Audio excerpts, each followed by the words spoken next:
பழனிமலை உலகெங்கும் உள்ள தமிழர்களின் ஆன்மீக சங்கமம். அங்குள்ள முருகன் சிலை மற்ற சிலைகளைப் போல் கல்லால் ஆனதல்ல. அது 4000 ஆண்டுகளுக்கு முன் ஒரு மகா சித்தரால் உருவாக்கப்பட்ட அதீத சக்தி கொண்ட நவபாஷணம். உங்களுக்கு பழனி முருகன் பிடிக்கும் என்றால் லைக் பண்ணுங்க.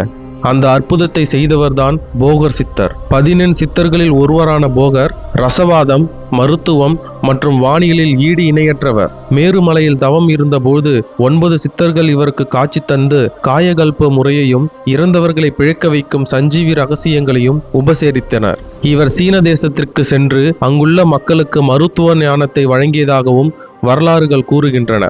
போகர் செய்த மிகப்பெரிய அற்புதம் நவபாஷணம். வீரம், பூரம், ரசம் என 9 வகையான நச்சுத்தன்மையுள்ள பொருட்களை ஒரு குறிப்பிட்ட விதத்தில் கலந்து அதை மருந்தாக மாற்றினார். அந்த கலவையால் உருவானதுதான் பழனி தண்டாயுதபாணி சிலை. அந்த சிலையின் மீது பட்டு வரும் அபிஷேக பொருட்கள் தீராத நோய்களையும் தீர்க்கும் அருமருந்தாக என்றும் விளங்குகிறது. போகர் வெறும் ஆன்மீகவாதி மட்டுமல்ல, ஒரு சிறந்த விஞ்ஞானியும் கூட. ஒரு முறை தன்னை ஏளனம் செய்தவர்களுக்கு பாடம் புகுட்ட ஒரு பூனையின் காதில் வேதங்களை ஓதச் செய்து அந்த பூனையை மனிதர்கள் போல் பேச வைத்தார். மேலும் ஏழை மக்களின் வறுமையை போக்க சாதாரண உலோகங்களை தங்கமாக மாற்றும் ரசவாத வித்தையையும் நிகழ்த்தி காட்டினார். செவ்வாய் பகவானின் அம்சம் கொண்ட போகர் இன்றும் பழனிமலையின் தென்மேற்கு மூலையில் இவரது ஜீவசமாதி உள்ளது. தீராத நோய் உள்ளவர்கள், செவ்வாய் தோஷம் உள்ளவர்கள் போகரை வணங்கினால் வாழ்வில் நலம் பெறுவர். சித்தர்களின் தலைசிறந்த இந்த ஞானியின் அருள் என்றும் நம்மை வாழ்த்திடட்டும்.